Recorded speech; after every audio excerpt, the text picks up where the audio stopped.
All right, today we are moving wheels around. My son is on his way with the Frontier, which is his truck. We're gonna swap.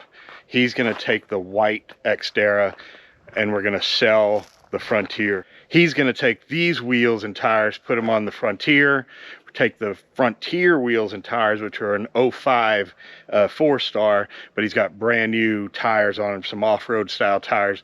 We're gonna put them on the white Xterra, and we're gonna take these wheels, put them on the blue one.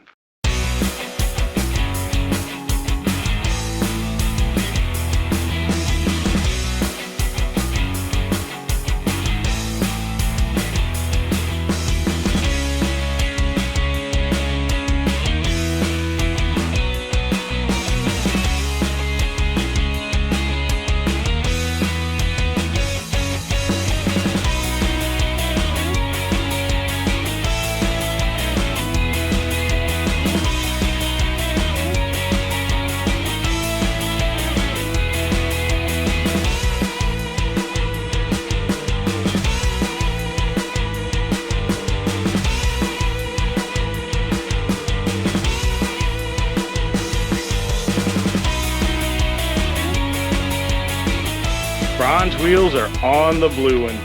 I love the look. It just needs to be lifted now. Put 1-inch spacers on it, and it just puts that wheel right where it needs to be.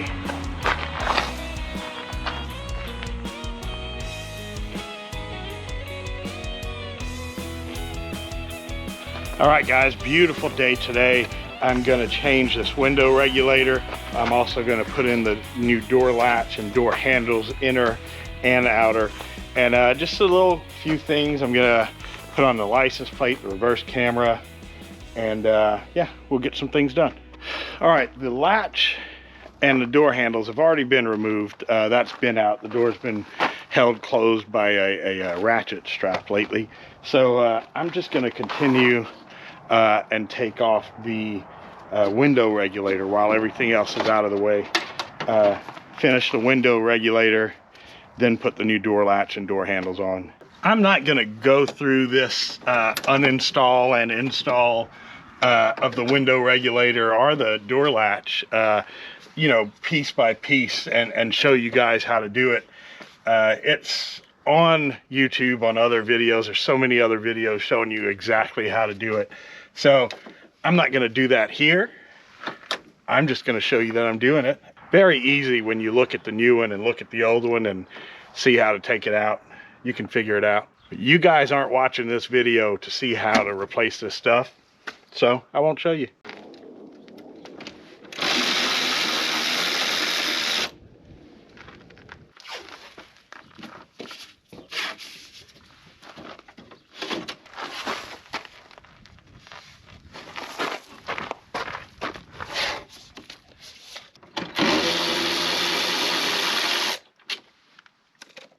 Hey guys, thanks for watching. Hit that subscribe button. Also hit the notification bell to let you know when new videos are live. Yep. Plastic was broken down here and the cable came out. No good.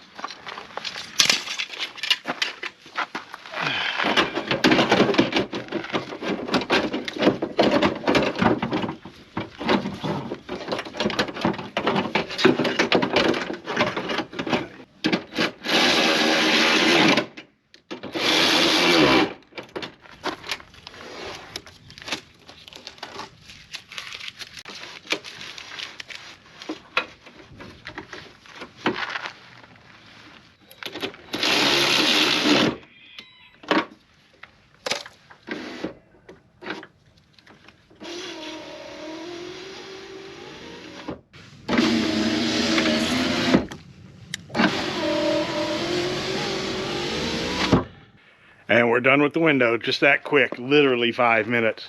We're gonna move on to the door latch and the handles.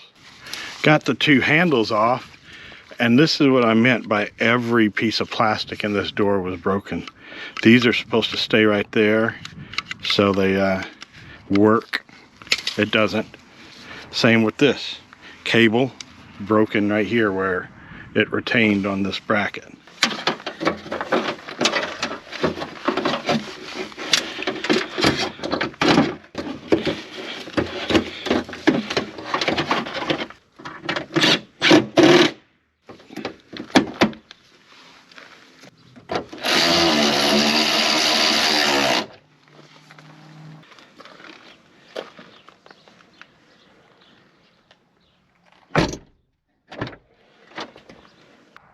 kind of feel like I did something wrong, but it works. It was just too easy to do. I guess maybe having it out already from the other day kind of helped the process along. But I mean, I've literally been working 10 minutes on both the window regulator and the door latches and the door handles. I mean, it doesn't really get any easier than that. I'm actually going to replace every inner door handle. I'm going to leave this off because I ordered new speakers. Going to wait till those come in to put this door back together. But look at it. Closes, opens. That's all it needs to do. I think I may have found the source of the rust in the vehicle. This bracket's rusty, this bracket's rusty. This is the window that did not work. Maybe it was left down in the tow yard. Because look, you can see some rust running down, like some water here as well. Kind of rusty water droplets. And that's just on this door. Every piece of plastic in this door broke. All the little tabs holding the door handles on. That's the only thing I can see. And like I said, this window did not operate. So maybe it was left down, got rained in. That would also explain why this seat belt buckle is the most rusty. This one's rusty, but not, well, I guess it is just as bad as the front. But maybe that's what happened. Window didn't work, sat in the tow yard with it down, got rained in. Some of you guys might have seen the washer nozzle was missing for the rear window. So you just take this off. There's a panel that goes here, and I have a new one, and the hose was sitting right there. We're gonna put this on, connect the tube, we'll be done.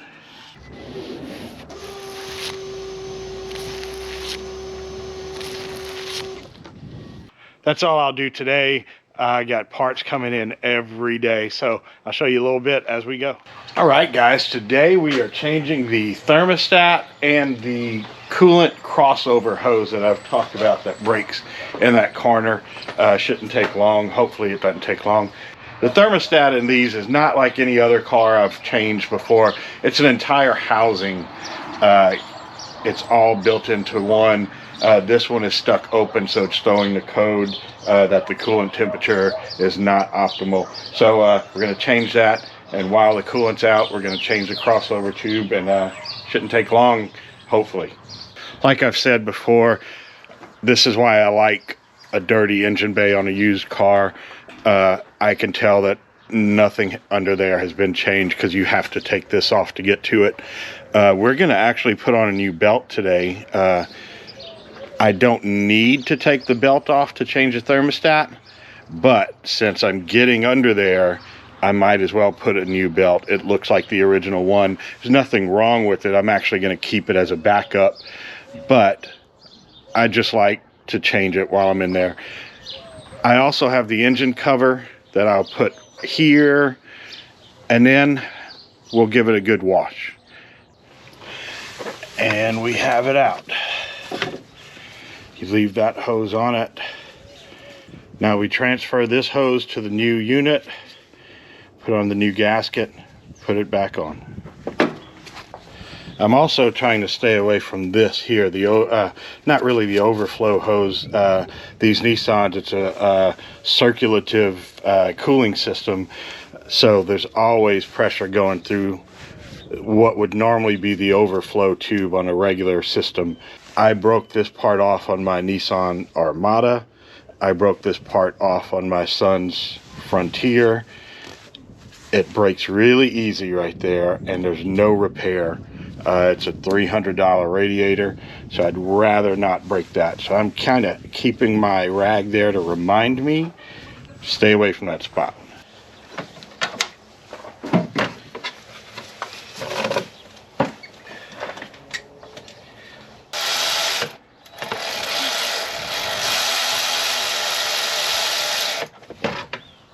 All right, that's on there. Gonna get the hoses back on. It wasn't really that hard. You kind of have to know where the bolts are. You can't really see them.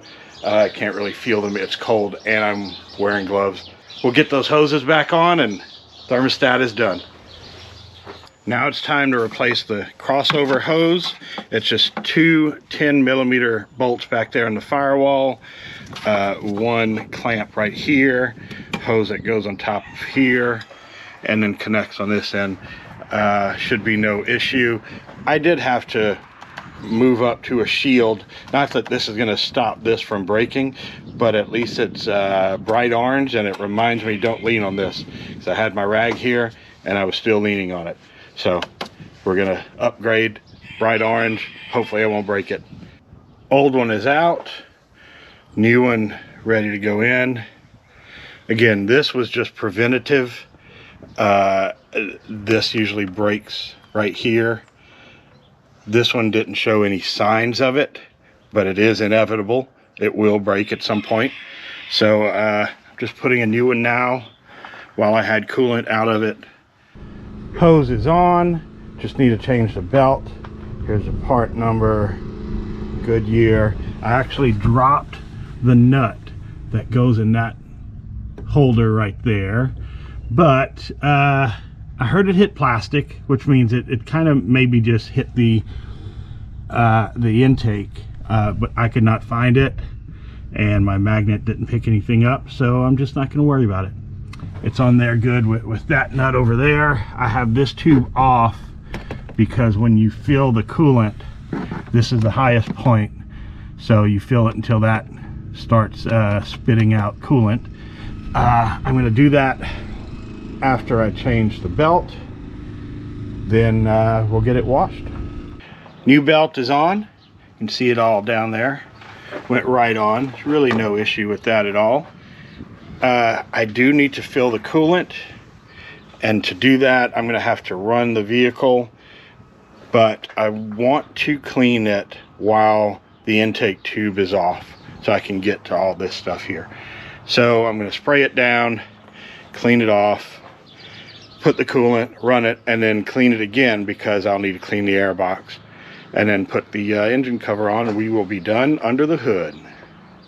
I have the throttle body sealed off with a glove, the PCV hose sealed off with a glove. I'm going to use this called Orange Force. It's a cleaner degreaser. Can't tell you where I got it, but I can tell you I sell cleaning chemicals for a living.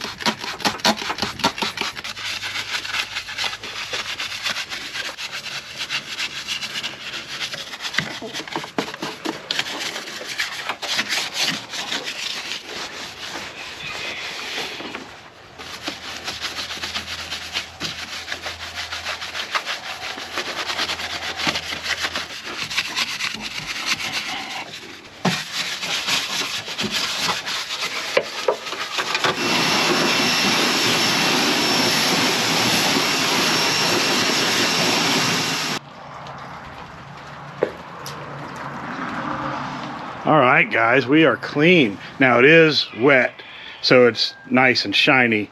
As it dries off, it'll dull down a little bit. I'm going to start putting the coolant in. I have the engine cover on. We are running. We are full of coolant. We have no leaks. That's just water dripping down because I just hosed it off. I've checked the thermostat, no leaks down there.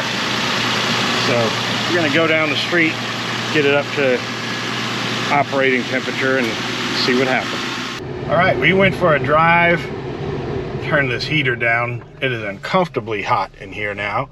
I went about 2 miles. That is where the temp gauge usually sits, so I know we're doing fine there. I'm just going to check for any leaks, but I don't suspect we'll find any. Also, going to change the cabin air filter. The cabin air filters are behind the glove compartment. You can see back there that little door. It appears that maybe these have been changed because the bolt that holds that in is missing. So I may be doing this for nothing, but let's do it.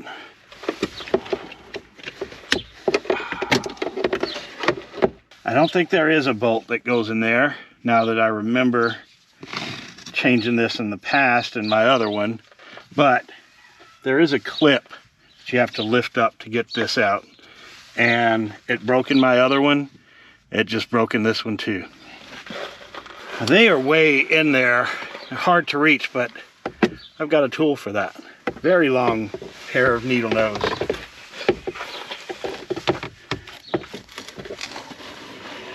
Oh, look at that. Maybe nobody has ever changed these. Feathers. Yep. They were clogged up. Much better.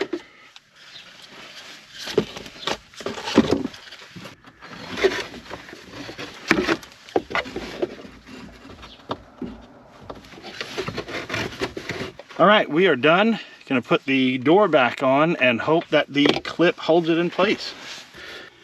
Yeah, we're good. It bent enough just to keep it in place. Gonna get this back in there. We'll be done in here. All right, guys, I think that's going to do it for this episode of the Xterra. I've got parts coming in every day. We're going to tackle a bunch more stuff on here. I've got a complete kicker sound system coming in for this. I've got door handles, just so many things to list. So I'll show you as we go along. As always, whatever you do, buckle up, put it in gear, and drive it.